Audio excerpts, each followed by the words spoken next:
que Jesús declaró de esta manera que Él se iba, pero no los iba a dejar solos, sino que enviaría el Espíritu Santo, que no se fueran, no se vayan de Jerusalén.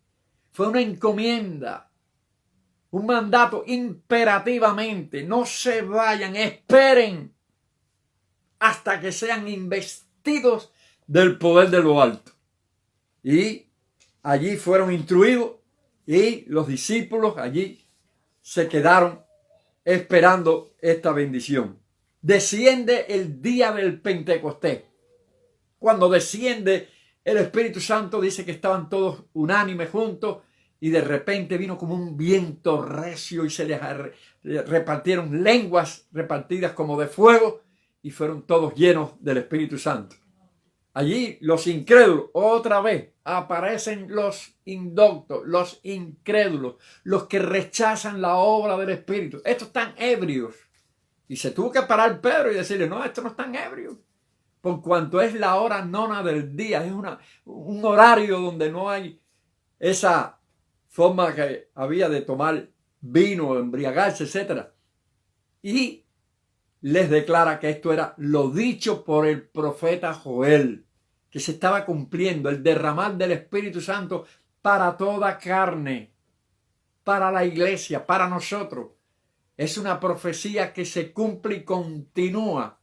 ¿Por qué continúa? Porque a partir de ahí continuó el derramar del Espíritu. Pedro confirma a través de la palabra allí en Samaria, gentiles que oyen la palabra y les impone las manos, por imposición de las manos. Ya es otra manifestación diferente, porque puede derramarse el Espíritu de muchas formas, porque a Dios no podemos meterlo dentro de una probeta. Y les imponen las manos y reciben el Espíritu Santo. Hermanos, y los fieles de la circuncisión se quedaron atónitos en ver como los gentiles ahora también recibían el don del Espíritu Santo. Dice, porque los oían hablar en otras lenguas. Es decir, era la señal visible, audible, de que se recibía el Espíritu Santo, porque los oían hablar en otras lenguas. Es decir, que la señal inicial de que recibes esta unción, este bautismo diferente, es hablar en otras lenguas, como el Espíritu les daba.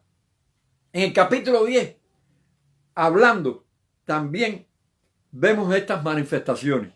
En el 8 también se ve. Y en el 19 también se ve esta manifestación. Cuando Pablo llega allí, en Efesios, dice que les pregunta, cuando creíste, fíjense, ya el soplo del Espíritu está aquí manifestándose en esta expresión. Ya recibieron el Espíritu Santo cuando creyeron, cuando el soplo de Dios para nuevo nacimiento, para aceptar, para recibir la bendición de salvación y vida eterna en Cristo Jesús.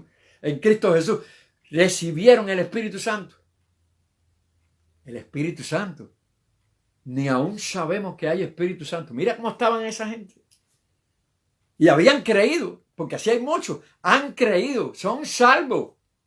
No dudamos de esto. Ni somos capaces de cuestionar este asunto de salvación por haber creído.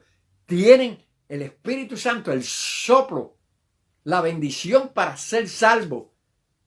El nuevo nacimiento, la regeneración. Lo poseen. Sí, es cierto. Nadie duda de eso. Pero esto de que recibir el bautismo, poder del Espíritu Santo, que es otra cosa, ellos no lo tenían, habiendo poseído ya la bendición de salvación del soplo que habló Cristo en Juan 20:22. Ni aún sabemos que hay Espíritu Santo. Pablo les habló del bautismo en que ellos habían sido bautizados, que era en el bautismo de Juan, y los bautizó en el bautismo de Cristo, el nuevo bautismo, y les puso las manos y recibieron el Espíritu Santo y entonces hablaban en lenguas y profetizaban, eran como 2. como si es idiomas, como dicen algunos nada más, que es idioma, el inglés, el francés, el portugués, el alemán, el español. A través de una imposición de mano se va a recibir un idioma. O sea, los idiomas que existen eran lenguas del cielo, lenguas que manifiestan la bendición de haber recibido el Espíritu Santo, y eso lo voy a explicar ahora. El versículo 2 es usado en 1 Corintios 14 de que es un idioma, porque dice que, por ejemplo, asimismo, el que habla en lengua se edifica así. Escogen ese versículo nada más. El versículo número 4 del capítulo 14 de 1 Corintios. Porque el que habla en lengua se edifica a sí mismo. O sea, acreditan de que es un idioma porque tú lo conoces y el otro no lo habla o no lo conoce. Te edificas tú porque tú sí conoces ese idioma. Y están muy equivocados en cuanto a esto porque no leen el verso 2 del capítulo 14, donde dice que el que habla en lengua no habla a los hombres. Es decir, que no es un idioma, sino que habla a Dios. Porque habla misterio. Es decir, no le está hablando a los hombres, está hablando un lenguaje que es un misterio y habla a Dios. Dios sí entiende. Por eso es la razón del don de lengua y el don de interpretación de lenguas del cielo, las del Espíritu, no los idiomas. No está hablando aquí de idiomas.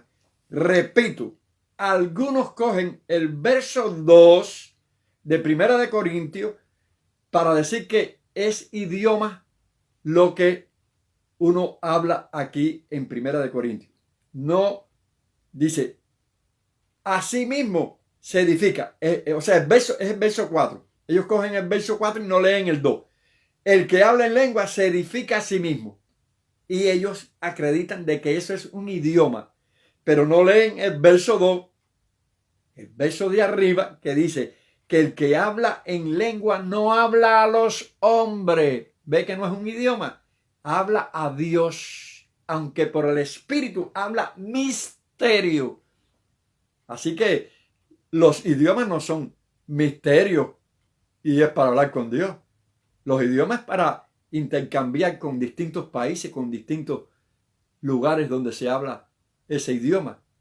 Tú aprendes inglés porque vienes aquí a Estados Unidos y te puedes interrelacionar con o intercambiar palabras con alguien que es de ese país, habla el inglés, al igual que el español en España, en Cuba, o en cualquier lugar latino de América que se habla el idioma español. Pero un idioma que es misterio, un lenguaje que es misterio y que habla con Dios. ¿Cuál es el lenguaje de Dios? Hermano, por esa es la razón de que hay que explicar todas estas cosas para que entiendan que Dios sí envió el Espíritu Santo con lenguas angelicales, lenguas celestiales, lenguas que son un misterio, un lenguaje divino para edificar la iglesia. Eso está en 1 Corintios capítulo 14 completo, el orden del culto con respecto a los dones de don de lengua e interpretación de lengua. Seguimos más adelante. El Espíritu Santo comenzó a manifestarse y dice la Escritura que de ahora en adelante, como Hechos 2:39, esa promesa, esa bendición sería para vosotros, para vuestros hijos, para los que están lejos, para los que Dios, el Señor, llamare. Te llamó a ti, es para ti. Es una doctrina descuidada. Es una doctrina maravillosa. Amén. Cuando yo comencé en el Evangelio, yo era un hombre drogadicto, un sinvergüenza,